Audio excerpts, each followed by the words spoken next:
Yeah. So your entire career, you've done only paid ads for newsletters, like not other types of growth marketing or, growth hacking for newsletter growth. I would consider like the paid growth side of things more on like the lead gen.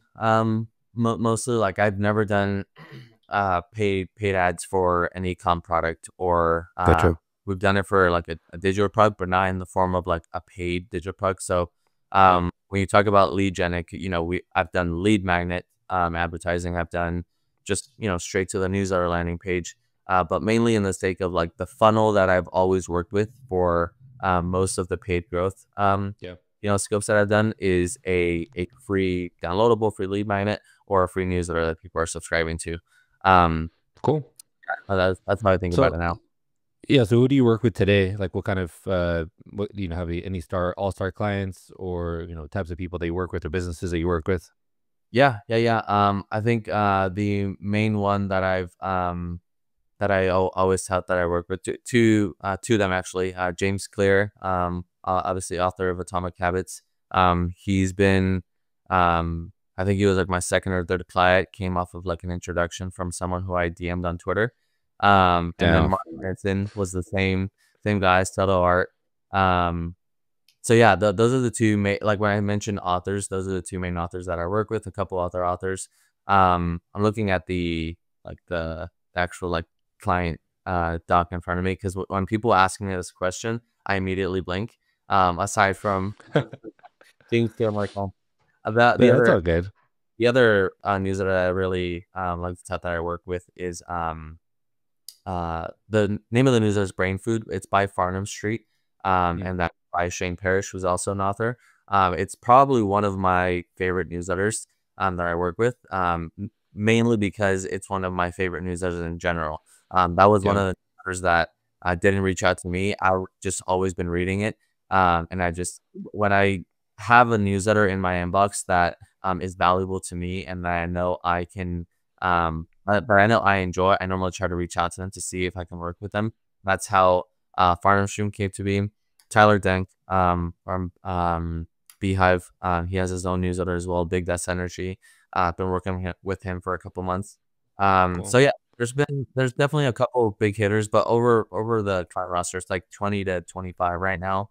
Yeah. I would say not all of them are spending 20K plus. They're all spending like sustainably like 5 to 15K a month, Yeah. just to that sustainable growth also.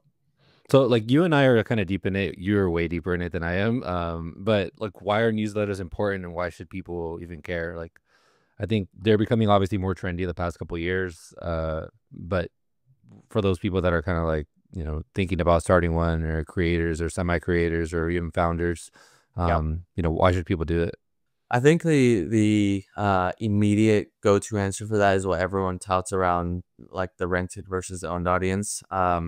Given that like it's this is still like an educational piece that people talk about. Like it's mentioned so much because it still hasn't really caught mainstream in terms of every creator out there knowing that they should own their audience versus renting their audience, and that just means don't rely on TikTok, Instagram, or X to not pull the plug on you at some point, even if you grew it to 4 million followers, 400,000 followers, because there's been plenty of instances like that at Discord, all those other platforms where you don't really have ownership over your audience, and ownership in the form of email with a newsletter is like the easiest, like low lift way to go about it, where you just you put up you can go to Beehive and spin up a quick landing page and then start telling your followers to go subscribe, and now you own that audience. So that's like the immediate go-to answer for that. And then the other aspect of it is just also opening up a new monetization stream for you. Like if you are a creator who has plenty of products that you may be products or courses they may be selling on Instagram or TikTok, it's one of those things that like the you're still also tied to the algorithm in terms of, can you get this Instagram story and or Instagram reel that you posted about your product or course in front of the people that are following you, and that is still very much dependent on the algorithm saying yes and not going against you, versus email, you have that control and just pushing it to them if you actually own Yeah. your. So those are a couple different ways to think about it. I think there's probably like 5 to 10 really good reasons, but those are my like immediate two that I hear like every single time that question is asked to me, to anyone in the room at a conference. Those are the immediate two that people are mostly chatting about in the last, 2 to 3 years, and even to this day, I would say.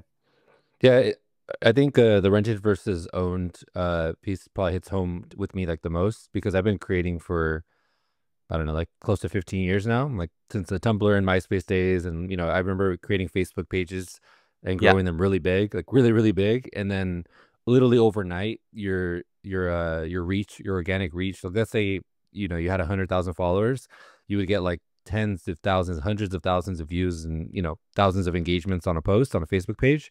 yeah, And then overnight, it went down to like 3% reach. So, 100,000 down to like thousands, even down to like hundreds or like basically almost to zero. yeah, And so like that's one of the reasons why like in the past couple of years I was like maybe I should just like have a newsletter running in the background and write it whenever I feel like it and let people subscribe to it over time. Just because I've built pages up like really big and then reach goes down, or like Instagram, there was a period where like everybody was complaining about like reach going really down. And then they, started pushing reels really hard and now reach is back up. yeah, LinkedIn's kind of going through like a wave where like, reach was super great. It went back down. It went down. Now it's like coming back up a little bit. So like you can never 100% rely on these platforms to give you the distribution that you need. So yeah, I think email is probably like one of the best ways to own your distribution for like the average person or the average creator. So yeah. yeah, And I'm all in on it too, I guess. it's definitely not one of those things that like you mentioned, like you can write it when you want. Like when you create a newsletter or call it just an email list, like I've seen some creators now who like understand this concept, but they're not fully set on writing a daily or 3 times a week newsletter, and that's totally fine. But just the act of having a landing page up to collect email addresses and just converting your audience into an own audience, that in and of itself is valuable. Versus, thinking that like, oh, if I start a newsletter, I have to write it 3 times a week. I have to hire this team and like Yeah. just on it. It's just think of it as like like nowadays, if it's not your thing because you don't like writing or whatever, and you're just a different type of creator, it's just more of a proactive measure, rather Yeah. than, like I mentioned, double dipping and creating a whole new like monetization stream. Yeah, for sure. So Yeah. I really want to just dig into your process. Like, how does it work? How do people work with you? And then I have a shit ton of questions around like, cost per acquisition, what platforms, the design, creative, copy, all that. Yeah. But so like somebody like me who wants to work with you, what's the process look like? And what's your process on the back end in terms of like how you operate and how you do things? Yeah, sure thing. So, normally, how I start working with anyone is doing like the discovery call is where I call it. And within that call, there's a couple of things that I want to understand and a couple of questions that the user operator may want to know about our process. But one of the biggest things that I try to understand on that call is the why. Like if you come to me, Ish, and you're saying, I want to grow my newsletter, I want to launch meta ads. I really want to understand why. Whether because sometimes the reasons they can all vary. I have heard probably hundreds of reasons at this point. Just 9 months, 9 to 10 months in the industry, I've probably heard hundreds of reasons as to why you want to invest into meta ads to grow. What Um, are like the top reasons? Like, what do people say? And what do you think are good reasons versus bad reasons? Yeah, there's definitely good and bad reasons. Good reasons is when you're, when you're already at scale, when you're at like 10 to 20K subscribers, and you have the sponsors locked in, you're charging them, a specific rate, but you know that if you get to 40K or 50K subscribers, then you can, probably double or triple your ad slots. And it's then about the flywheel of getting the revenue from ad slots currently, reinvesting it into growth. That way it can just multiply on itself in terms of profits and Mm. ad slots that you're charging. So that's one really good reason. And it doesn't have to be when you're at scale. Like for some people, I've heard the reason of like, oh, I need to get to 10K subscribers when they're only at 2,000, because 10K is like to them in their head, it's like the sexiest number you can get to put in front of Yeah. advertisers. Um, I hear that on social too. Like everybody's like, I need at least 10,000 social or X followers, yeah, because it'll look good for my company. Because right. I can't be a founder of my company and have 300 followers. So Yeah, it yeah, the yeah. perception piece is kind of like somewhat important. But it kind So of sounds like what you're saying is, uh, you have to have somewhat of like business savviness behind wanting to grow a newsletter, not just like wanting to spend tens of thousands of dollars potentially, and yeah. then not have like a way to recoup that money. Sure, sure, Um, sure. Like it goes back to like the simplest business acronym of ROI. Like if you really understand where you're gonna get ROI from investing into Meta ads, and you can communicate that clearly, then I understand that we'll be able to work together. Because what I don't want to do, and this is just like on the ethical side of me, because if everyone came to me and said I want to grow with Meta ads and I didn't ask why, and I just said sure, when do you want to start? There's definitely a lot of people that I would have been working with at this point that they were going to put money in there, and it was just going to be burned because they had no avenue towards actual ROI, and like their yeah, setup, like a process. monetizing that. So for me, it's like I'm not in the business of just running Meta ads for any newsletter out there that wants me to work with them. I'm more in the business of helping newsletter operators grow their list, but also have that be like a catalyst towards their business behind the newsletter. So that's one of the reasons why I really like to ask why a lot, and really make that clear on the discovery call. And then after that, if everything looks good between both of us, and everyone agrees to move forward, then I give them an onboarding doc, 10 to 12 questions. And it's kind of just like handing over the keys and allowing them to brain dump everything about the audience that we're going to be targeting. Um, that Yeah, that's a so you don't have the capacity to work with everybody, and like let's say potentially thousands of people are going to listen to this. So let's break it down. Maybe you can share some of the questions so that people can, like, let's say that people don't have like thousands of dollars to even invest in this. They kind of want to just put a couple $100 on their own, and they want to try running the ads on their own and figuring this out on their own. So maybe we can frame it so that the average creator who just wants to kind of tinker with this can test it out on their own. Yeah, sure thing. Um, Like if that's like who we're speaking to, I would say going back to the why that I always am trying to get very clear on the discovery calls. Make sure you yourself ask that question to yourself and understand why you want to grow it. If it's just for a vanity metric sake, because you think 10K sounds cool, like that's one reason, sure. But if you can understand that like maybe 10,000 is when some advertisers are going to take you serious, or you have like the actual communication from an advertiser who said, yeah, we can do it once this is at 10,000 subscribers, because then it'll actually be something they can invest in. That's one thing to get very, very clear as to why you want to grow it. The second thing is going to be get very clear who your audience is and who it is that you want to acquire as a subscriber, because there's many different ways of going about advertising. Like if you can absolutely do this yourself, but there is a case to be made around, you can write really, really good copy, but it may be attracting the wrong subscriber. And as long as you're writing good copy and you're seeing really good cost per subscribers, you're probably going to be happy with it until you realize that you're getting the wrong subscriber and all the subscribers are just churning, and suddenly it turns into just wasted money, because it is tough to like pull yourself back from seeing the initial success of very low cost per subscribers, knowing that you probably like hit a home run on the ad or the copywriting, but then once they churn. a lot of churn, then you're like, okay, now I need to shut off this ad, restructure who I'm speaking to and whatnot. So getting very clear on those two is very, very important. And like, what are some parameters of people like to figure out what their audience is? I mean, is it similar to like a product audience, social audience? Is email audience different? Like age, demographic, where in the world they are, what kind of I don't know. Yeah, I mean, I've never ran like ads for email, so I don't even know what the parameters would be. Age is definitely one of them. Like especially if your newsletter just like isn't at like ever gonna be like catering to like the 55 plus year old, then you definitely start thinking of age and demographics. Within like running meta ads nowadays, like within our process, we like to say that the creative is a targeting, because restricting meta to specific parameters, like very, very strict parameters, Gets expensive. Yeah, it gets expensive mainly because you're bringing down your total addressable market.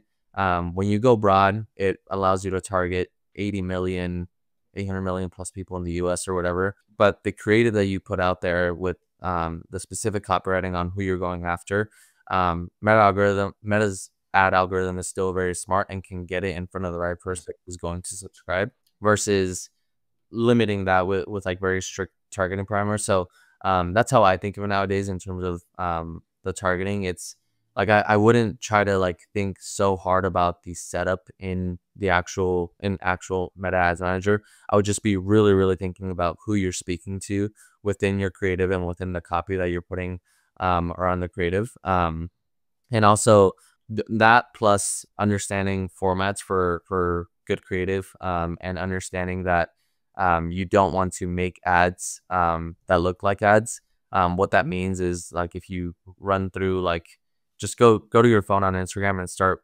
scrolling. Once you see an ad and you can very clearly tell that it's an ad, that is exactly what we try to avoid as an Yeah. agency. So let's just get like super tactical. Like, what are some formats that you like? Like, I've seen like the notes that like people do like a notes tab or like it looks just like it's an Instagram carousel or like like what are some exact templates that I mean you don't have to share like all your secret sauce, but like Yeah. what's some of them the ones that work and you've seen that work for others?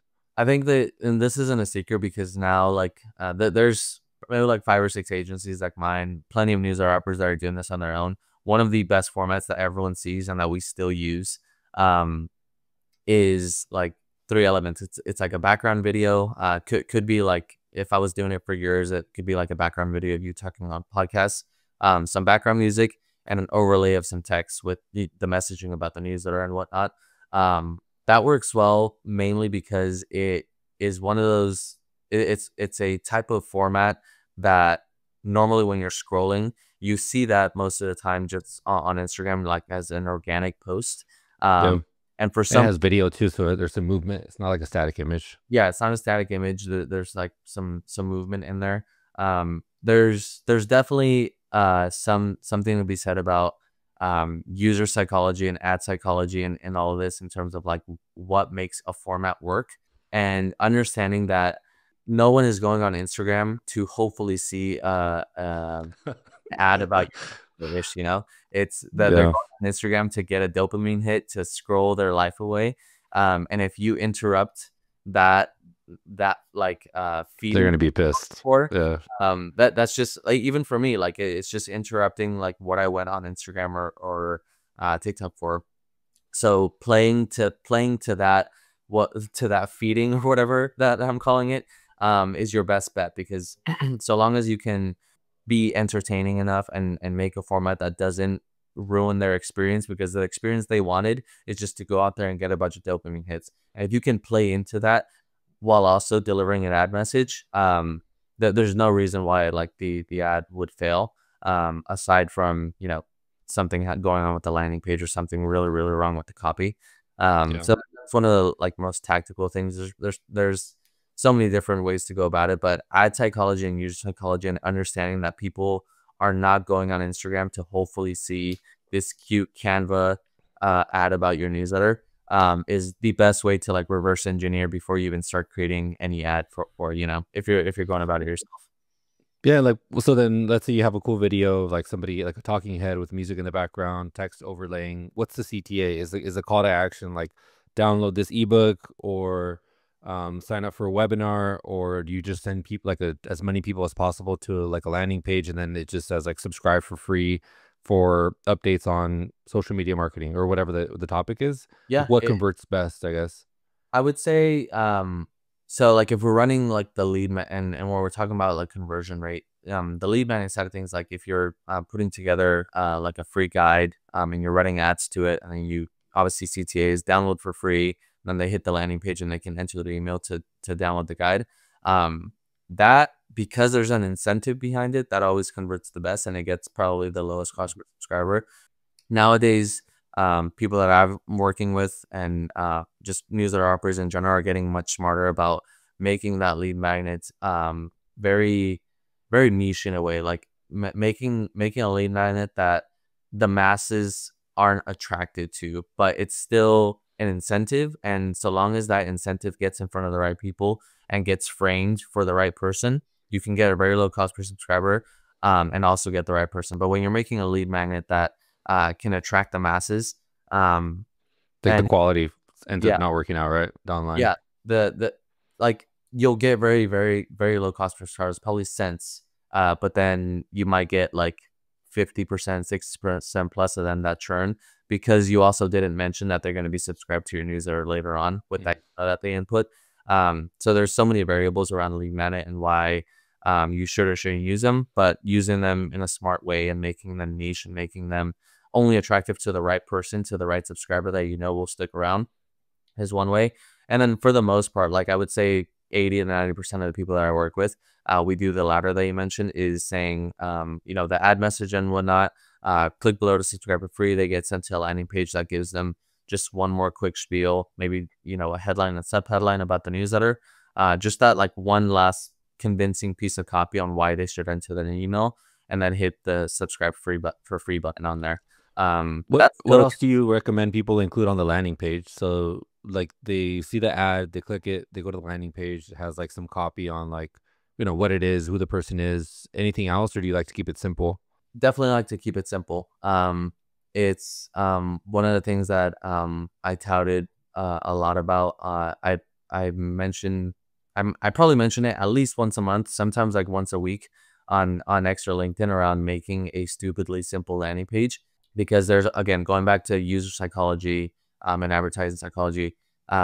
Putting so many elements on a landing page, like if you drive them to a landing page and you're allowing them to read a newsletter issue first, allowing them to go check out your course, allowing them to go scroll down to read some It's too testimony. much. Yeah. It's way too much, and all those are distracting from the one thing you want that person to do when they reach your landing page, which is enter their email. So that's one of the reasons why I mentioned like a stupidly simple landing page where you do a headline, subheadline, and email entry bar, and that is it. Don't allow them to scroll down. Don't include a bunch of fancy shit on the footer. Don't allow them to click on a menu bar to go see everything else that you're working Mm. on. Again, all those things, I've seen it every single time for the past 5 years. As long as you put distracting elements like that, even testimonials, some people will argue with me about, That's what I was gonna ask. I was gonna say like, okay, like let's say you include zero other clickable links on the page aside from like and submit like your email.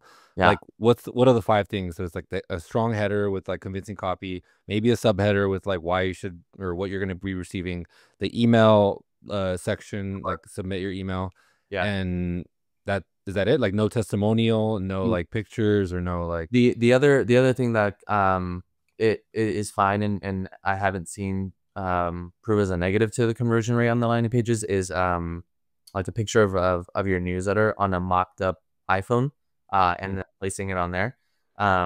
But yeah, testimonials, like it's one of those things. The other thing that I should mention, this is very in the weeds, around like most of your traffic is gonna come from mobile. So when you open your landing page on good your phone, point. everything that I just mentioned, all those elements should be viewable as soon as they reach that landing page. You shouldn't, No scroll. yeah, you shouldn't allow them to scroll or the email entry bar. It's all those different elements that, again, for the past 5 years worth of data on the hundreds of landing pages that I've seen and the tests that we've gone through, every single time, distracting elements, lower conversion rate. There was one guy who had like nine nine to 10 testimonials from like really really good and like prominent names out there in the world for his newsletter, um and it was still convert like, but these people had to scroll down, read all these Mm. testimonials, and then there was another email entry bar. So for most people it's like, oh, you got all these testimonials from like really cool people in the industry. You would think that that would help. We were ranging like 23 to 25% for a long, long time.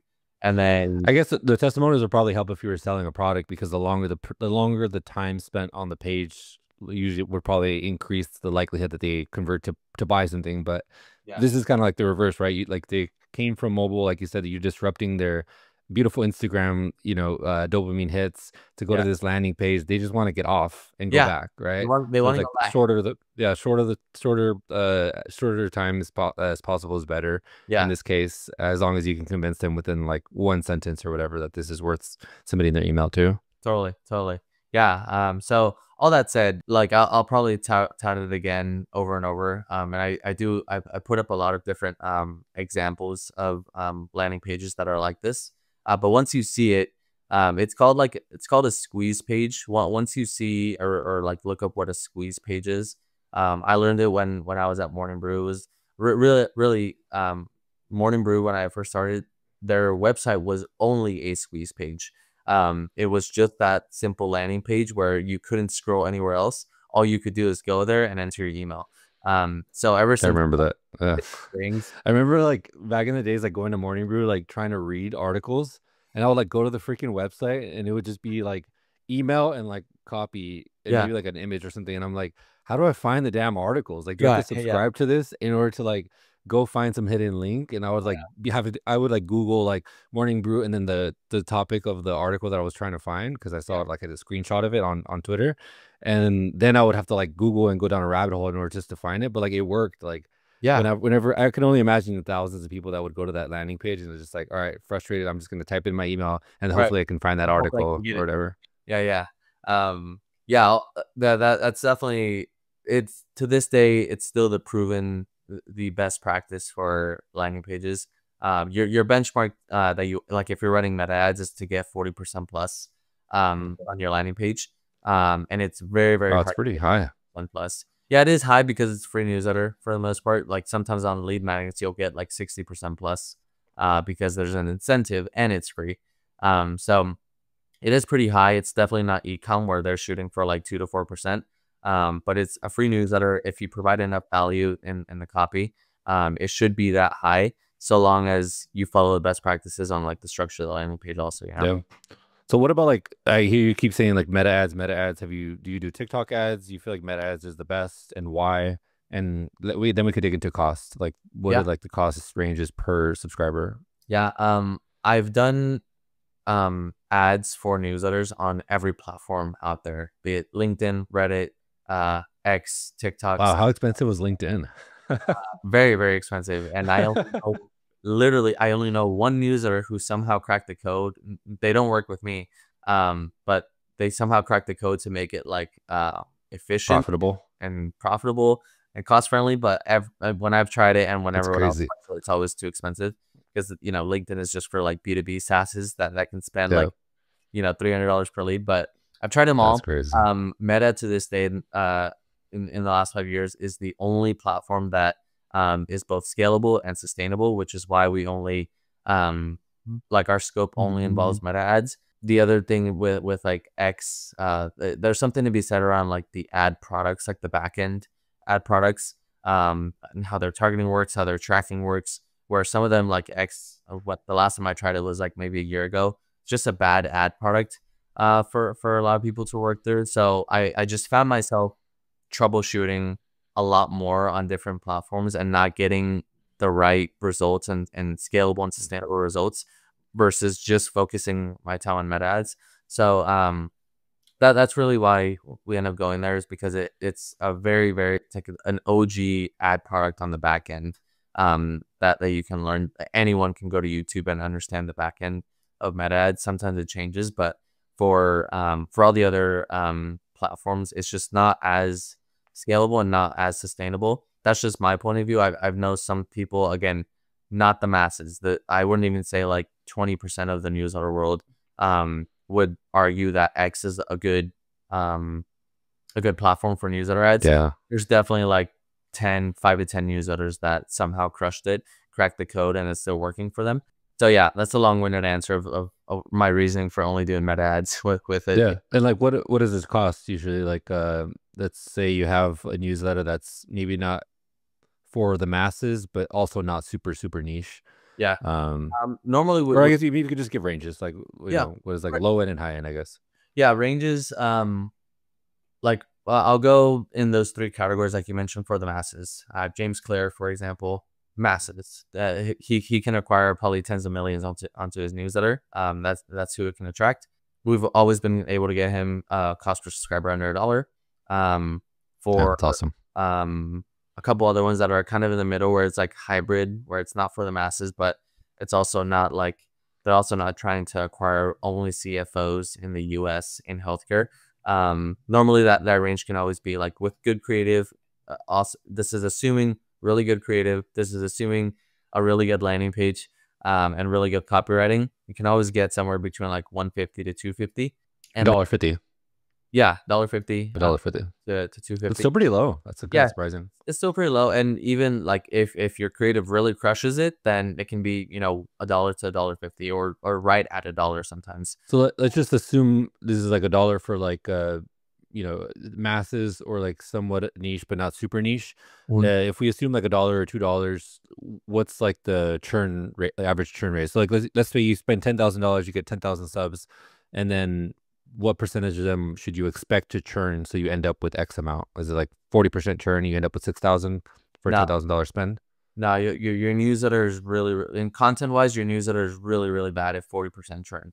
I would say that it's definitely like you're trying to shoot to keep like 90% of the subscribers over the course of like, 6 to 12 months. I would say like normally the measurement of like month-over-month churn or monthly churn, is to try to keep it under 5%. Like if you can get Wow. churn to stay at like 3 to 4%, then your newsletter content is really good, because there's really no reason why someone who even though they got acquired through meta ads, every time you hit their inbox there's something valuable in there, and Yep. there's a reason for them to unsubscribe. So that goes back to, that's a whole nother beast, a whole nother podcast around making why good newsletter content is like the end all be all for a newsletter business, because you can pour, like you said, 10,000 every single month into meta ads to grow it. But if your content is shitty, then Yeah, it's just a if leaky you're bucket, like 10 to 20, yeah, a leaky bucket thing. If you're Yeah. seeing that much churn every month, and over the course of 6 to 12 months, you've just burned probably tens of thousands of dollars, because your newsletter content it isn't at a really high caliber. Yeah. Things will never work out in terms of because you're always playing catch up with it. Um, So so are yeah, there any signals that people should like look out for so that they know that their quality of content is good and maybe they should experiment a little bit with paid, like people sharing it or people commenting it or people replying in the inbox and saying like, or are there any signals that you kind of like look out for? I know like the Because most. everybody's gonna say like, oh, my newsletter's great, you know? Yeah, yeah. I think the most low lift signal and like data that you can get behind it. I know I don't know if all the ESPs do it. I just know Beehive does it with the polls at the bottom of the newsletter. I think that's just like standard best practice now, to always include a poll at the end of your newsletter, and be very like human and candid in the ask of like asking them how was this newsletter. I know, like, I think it was might have been Tyler Dexter, someone. It was like, how was this newsletter? And they have three options. It was like, it was great. Um, could be better. And then like the last one was like, this was shit, with like the shit emoji. So like even in the ask, just to get the Yeah. response rates up on there, because that in of itself is like a very quick ask that they can just click on it and they'll be in and out. They don't have to like fill out this type form for you to get feedback to your Yeah. newsletter. So I guess that and open rates too, right? Like, let's see, you have 1,000 subs and your open rates are like 20%. Like, you yeah. probably got to figure out the targeting, the audience, the messaging of like your content before you want to like start pouring money into getting Yeah, net yeah. new people. Absolutely. Like if you're if let's say you acquired 1,000 subscribers organically, and you're seeing like, you spend another month just sending that user to 1,000 people. If your open rate stays above 50%, then you probably have like what you call like content market fit, where you can Mm. really be confident in the fact that your newsletter content is going to hold up even if you start turning on paid ads. Um, because so long as the caliber of the content doesn't change, the people that you acquire, so long as you put the right promise and messaging on the ads that you're acquiring them through, they know what to expect, most of the time. I know you said this is kind of like a different topic, but maybe you could just give a little bit of insight into like what the heck people should write about or like what you've seen work really well to get consistently high open rates. Obviously, like it differs niche to niche, but any like tips. You've seen more newsletters and way more newsletters than anybody listening to this podcast. So Yeah. just any gut tips. There's definitely so many different like niches on and what makes them successful. Like when I think about like curation, one of the I'll just speak about like Morning Brew and one of the newsletters that I read, Superhuman AI. When I think about curation of specific topics, Morning Brew being like business tech news, Superhuman AI being like just the world of AI curated, all the news are on AI curated in your inbox. I would say it all comes down to like one, obviously like getting, good stories in there and putting your own spin on them, but like the tone of others that are curating content, I think is probably one of the most important things out there because that's the only thing that's going to make you stand out for like Superhuman AI, for all these AI newsletters that came about. There's like four I to was just gonna say that. Well, even now with the fact that like anybody can like use AI to just straight up write a newsletter, yeah. the only differentiator is kind of like your voice and tone and like your personality and like your point of view or your experience or because I could just like use ChatGPT to write a newsletter every single week, but then people are gonna be like, this is kind of trash, even if the content is kind of helpful. Yeah. Like I could just look this up on my own. There's no reason to subscribe. Totally, totally. I personally think tone and like having that like very specific tone behind the newsletter or just the voice behind it is super important for like for curation newsletters. For B2B, I think for those that are like writing to marketers or writing to HR leaders, again, tone is pretty important, but putting in content that is actually valuable, actionable, and makes them a better marketer or a better HR leader is obviously going to be the biggest thing. Like, I really don't believe that a newsletter, like if there's an HR leader that is going to subscribe to a newsletter about HR news, being curated, um, I think, and there's another newsletter that they can subscribe to that is giving them like very actionable stuff to implement it in their day-to-day job. I'm pretty sure if they, gun to their head, they had to choose one, they're probably going with the one that makes them a better HR leader just because it's outcome focused. One of those things going back to like outcome focus, I read something on LinkedIn recently and it shot me back to, again, Morning Brew when their like tagline was always become smarter in 5 minutes and understanding again why that works so well to convert folks is because there was an outcome behind it. When your landing page says become a better HR leader in 5 minutes versus the other news that are saying get HR news sent to you daily, I'm pretty sure I know which one most people are going to pick. So writing about things that have an outcome behind it, I think is a pretty good value prop for the most part. That's B2B. Like when I think of like all the productivity ones, James Clear, Mark Manson, Shane Parrish, those three clients that I work with, I read all their newsletters just because they're quick and there's something just like maybe not actionable, but just something that like sits with you and like makes you think every time. Like each one of them has like some sort of quote, but it's not like they just ask ChatGPT to get like the best random quote in there. It's something that makes you think just enough in there, but also doesn't take up 10 minutes of your time reading through it. Yeah.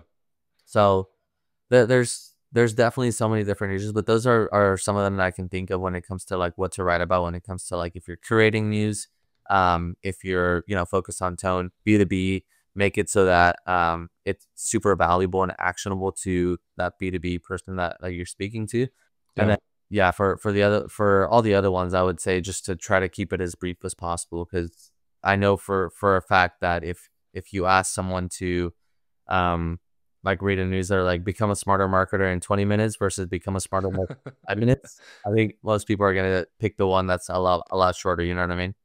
Yeah, I was actually talking to Packy McCormick a while ago, and before I even started my newsletter, I think, and like one of the pieces of advice he gave me is like he thinks people are like in their like newsletters in the middle kind of get lost, like 5,000 words or 6,000 words. He's like go super short and really helpful, or like do like longer essays that people can really sit with and Yeah. share.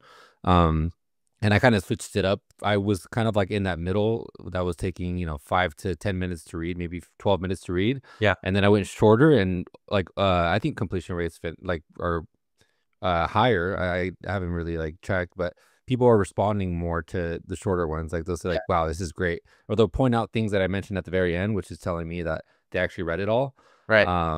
And so like now I try to go for like 1,000 words or less for everyone. It's which is basically like 3 or 4 minutes of reading, maybe less, 2 minutes, 3 minutes, Yeah. versus like that middle range. Yeah. And I just don't have it in me to write 10,000 words every week. Yeah. So I just stay away from like the longer route.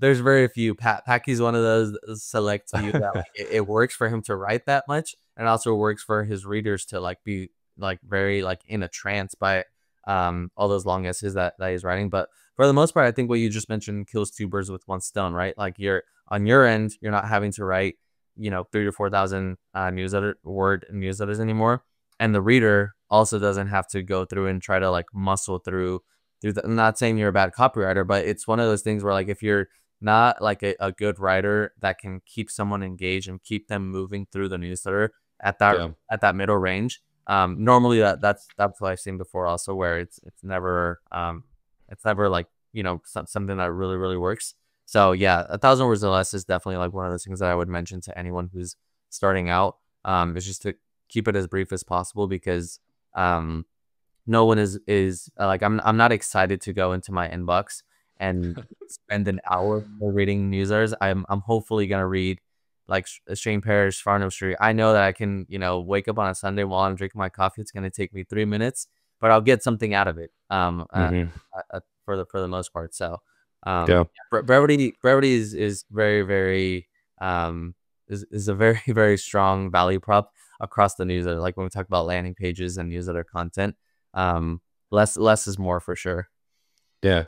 So people like your clients are spending money on these newsletters. Like, how are they making the money back? And like, what are creative ways you've seen, novice creators make money back from ads or just monetizing their newsletter in general? Yeah. So I mean, the one monetization route that probably always going to be there for newsletters is the sponsor route. Not all of the clients that I work with do like just specifically the sponsor route, but a lot of them do. Like when it comes to B2B, I think it works out a lot better for B2B newsletter operators to work on sponsorship, mainly because the CPMs that you can charge and the rates that you can charge to folks that want to get in front of a very niche audience. Again, I go back to the CFOs examples. Like most of the time, a B2B SaaS that wants to get in front of 10,000 CFOs in a specific industry, they can't just run Meta ads or TikTok ads. And then at that point, if they do, they're just crossing their fingers and hoping that it gets in front of them. Versus if you find a newsletter that has this very, very specific niche and audience in there, there's very, very little, pools of those people that where it's in a focus spot where you can reach them. So the supply is very low, and at that point, if the demand is there, you can charge.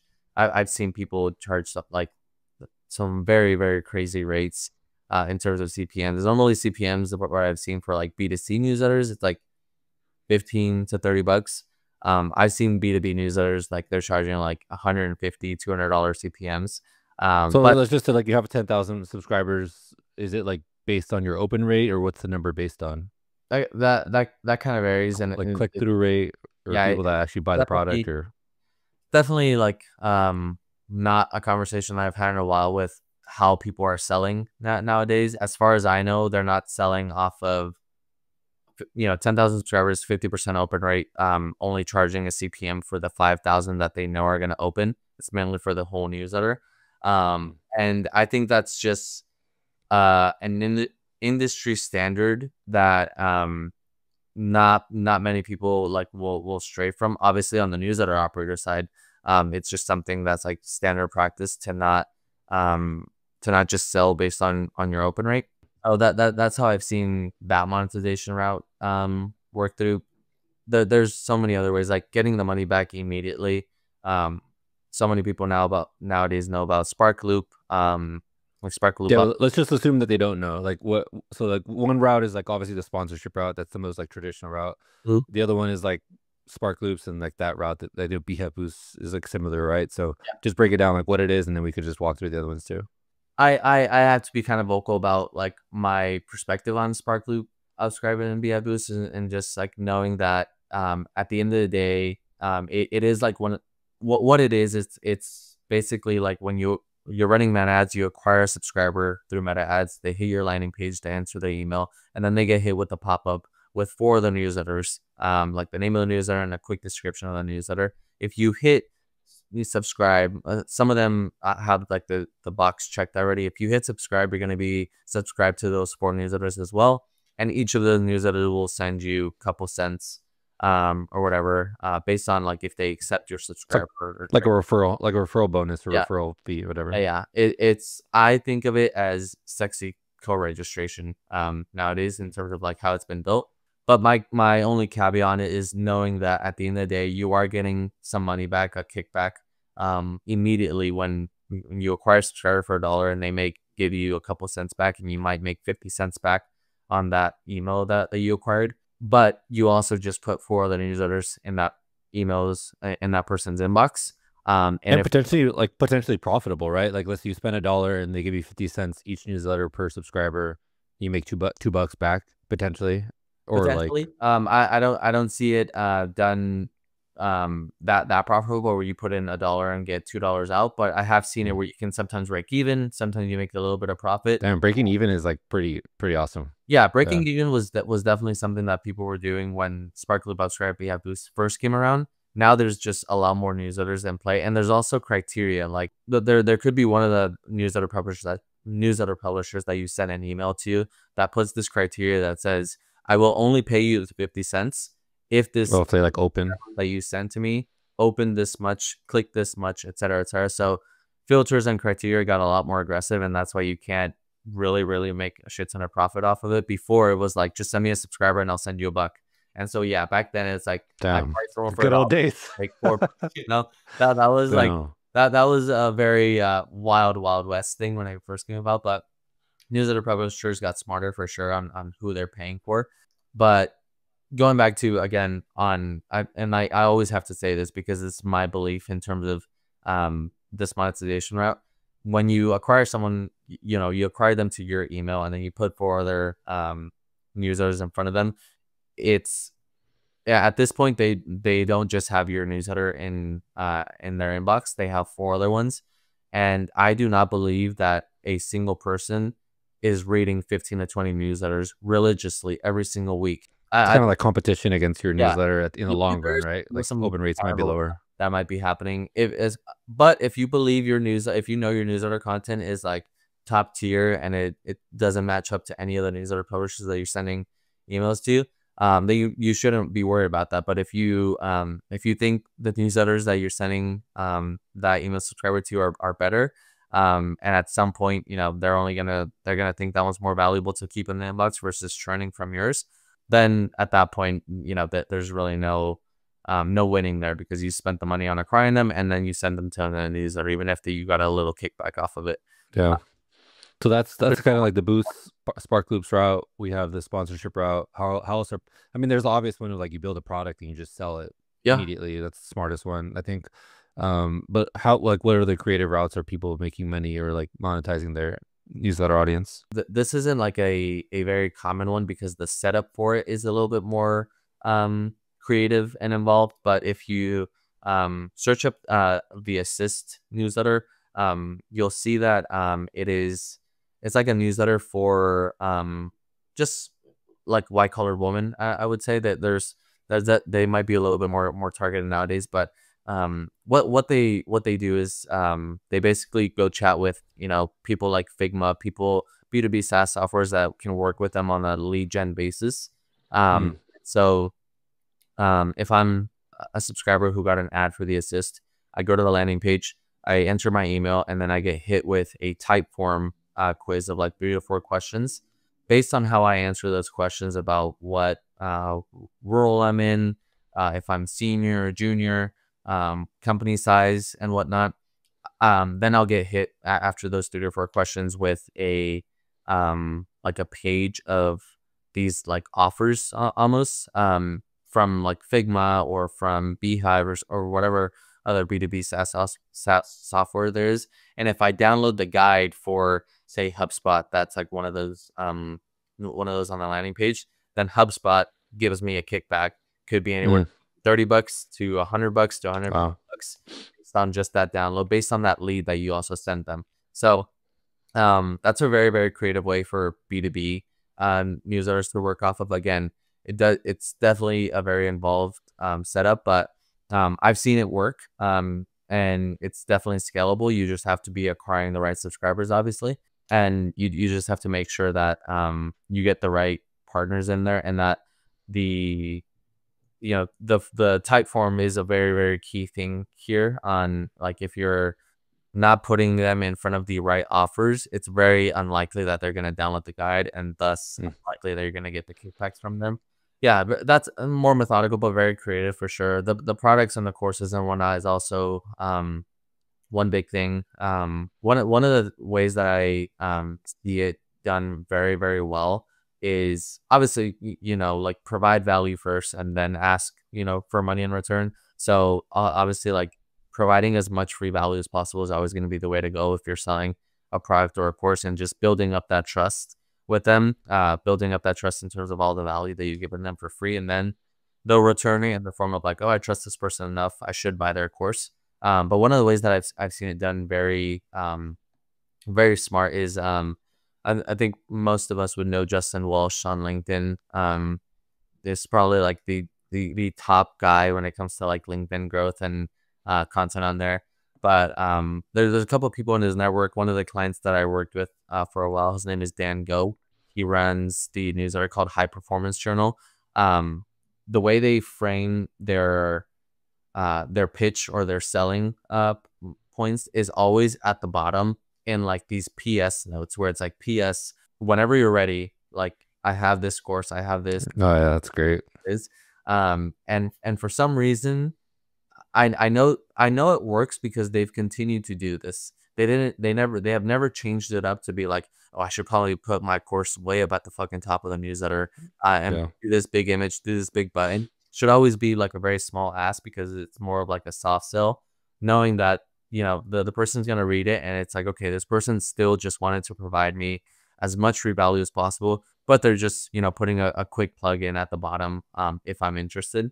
So it's weird. Like, it's weird that like soft sell versus very, very hard sell within like a dedicated email that you send them about their course works best. But there is something there, because I know they haven't changed that structure.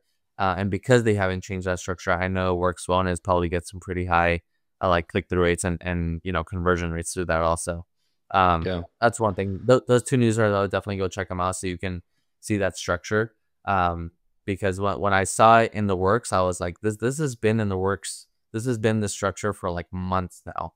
And the fact that they've never tried to hard sell it or put something up towards the middle of the newsletter about their products tells me that this is working for sure. Uh, yeah. Yeah, there's like I feel like there's a million ways to make money with a newsletter. Like I've seen, people have their own memberships, mhm. like digital membership communities. Like Jay Klaus comes to mind. Yeah. There's like people who do like live events and they sell tickets, like high ticketed events, conferences. I've seen people do like job boards and they'll like charge like thousands of dollars for like, very niche roles just Yeah. to basically like an ad, right? Like, but the ad is not for like buy a product. It's like to apply to a job, and Right. then I think they get paid just for plugging the job board, and then if they actually convert, then they get like another referral bonus, Yeah. for like the applicant, and if they get hired, I think it might be tracking it down the line. Yeah. That's a pretty cool one. There's Like definitely millions of, not, I would say millions, but like probably at least a a dozen lot, really good ways, and some of them are yeah, more involved and more creative. But at the end of the day, like, you go back to this conversation around like the monetization models working. There's not a single monetization model that will work unless we go back like 20 minutes into this podcast and talk about the content, like the job mm, board, anything. It doesn't matter what monetization model you're working off of. If the content isn't good, if the content isn't good enough to get people to return, get 50 to 60% of the people on your list to return every single time and read it, none of the monetization models will work. So, that's definitely like a core thing to always like be working off of and thinking about in the background. Obviously, building up the newsletter business and growing it in whichever ways you like, but that definitely would go back. Like it's not my wheelhouse. I don't write. There's plenty of very smart people in the industry that help people work off content strategy and building off of that. But I know it's probably like one of probably the most important aspect of any newsletter business, is making sure the content is as high of caliber as possible, or else you'll never have a sustainable newsletter business without it. You know. Yeah. Yeah. Hey man, this is all really helpful, and I feel Yeah. like I'm entering that stage of my newsletter where like I want to start growing it. I kind of like didn't produce it so often while I was working full time, just because like there's restrictions on what you could say and like the content itself. Yeah. Working at a huge company, Yeah. compliance and legal and comms and all that, it's never fun. Right. But especially if you're doing like a creative endeavor on the side. Right. But like now I'm finally in that phase where like okay, I have like creative freedom, I can do this, and I think we'll probably be working together hopefully. Yeah. And normally I would end the podcast by asking like what's a piece of advice you would give to people like at the beginning of the journey, but you just kind of shared that, which is like make the content as best as possible. And then all the growth hacking and the paid, everything else will scale like great content. So Yeah. instead, I wanted to ask, and I'm only asking because I know the kind of the answer, but like, why did you quit, your career to do this endeavor as an entrepreneur? And do you have any philosophy around how you live your life? Yeah, I quit like that like full-time career within the newsletter world mainly because like I knew at a certain point like 2 to 3 or 4 years in, right, I knew I was pretty good at what I did when it comes to paid newsletter growth. And at a certain point I just didn't it sucked because I knew I was good at what I was doing, but I wasn't really fulfilled in terms of like any role that I landed. I wasn't really fulfilled on the work that I was doing. Nothing to be said around like any manager that I had. Everyone that I've worked with was amazing. I had nothing bad to say about anyone that I worked with, or even like in the newsletter world. I just when I go to newsletter conferences, I just assume everyone's best friends with each other. But I quit mainly because I just wasn't fulfilled, and I realized that at a certain point, like at my most previous role, making a very handsome salary, even for California, living in California, a very handsome salary. And after like 4 to 6 months of like working through that, there was it was weird. Like I just um I didn't feel wealthy at all. The conversation that I had with my fiance was around like when I finally like that there was that like boiling point that I reached around like understanding like why I wasn't waking up happy every day even though the checks that were coming in were great, is that I had a different view on what wealth was once I actually landed something like that. And wealth to me what wasn't like the number on the checks. It was more about owning the time and being able to do what I want when I want. And so because I knew what I was good at, I wanted to launch this agency and um, serve other newsletter operators. And I had a couple side hustles going with a couple newsletter operators where they trusted me and I was doing good work for them. So I was like, okay, maybe this can scale and turn into an agency. And so that's why I ended up going going this route, is because I felt like I had enough of a reputation in the industry. I knew I was never going to screw someone over by launching this agency and doing giving bad service to someone, or just like taking their money and getting them poor results. So I felt confident in that respect. And yeah, I go back to like being happy and being fulfilled. Like the Monday after I quit, I hadn't launched an agency yet. I was probably like a month and a half out from like full launching it. Um, I probably was like the happiest I've ever been that Monday, just knowing that I could own my time and go about the agency how I wanted to build it.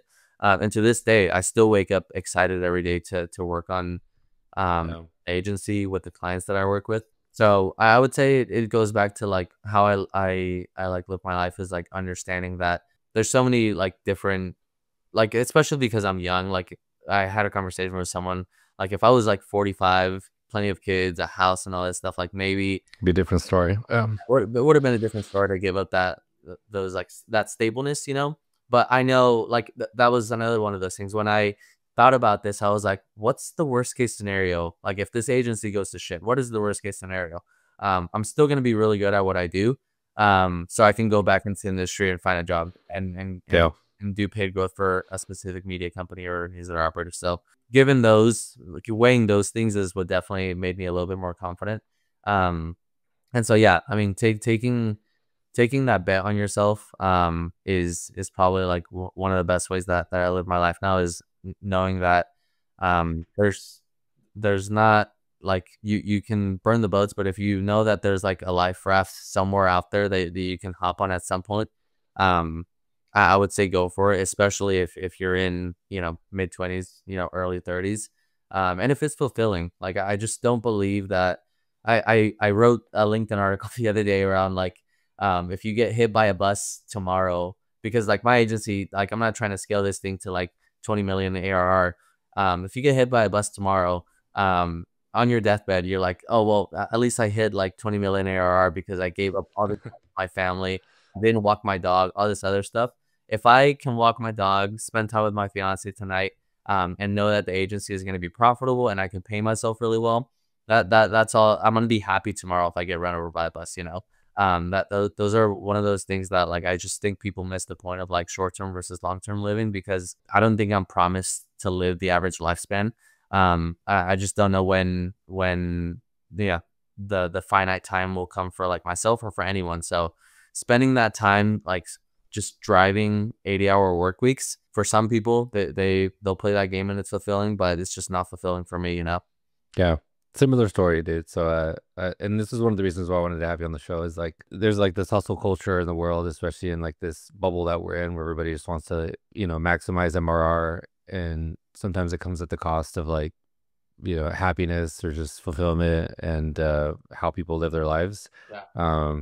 So I think what you're doing is awesome. I think, I think you've like cracked a niche that ever people need, people that have money need. You're very good at, scales wonderfully, and it fits into the thesis of like this entire podcast and this media business that I'm building, of like, you know, building distribution and building a brand is one of the highest leverage things you could do with your time. And what better way to do that than with a newsletter? And you're kind of even becoming like a media figure yourself, which is awesome to see, because then it just scales nicely, even more down the line. Like if you wanted to launch a SaaS business, you know, a year from now, then you have your own audience that you can, you know, market it to. So yeah, I just love what you're doing, dude. I appreciate you coming on the show and sharing. Yeah. This is a super in the weeds episode for the creators and people who maybe, you know, love newsletters or might be interested in them. I know it's definitely not one for everybody because it's but I think, you know, people will learn a bit from it. So I appreciate you coming on. Yeah, thank you for having me, man. It's a long time coming and happy to do it again, and maybe not get so in the weeds and talk about something else. But I appreciate you having me, and it was a good time all around. Tell you, dude. Thank you. Yeah, of course, man.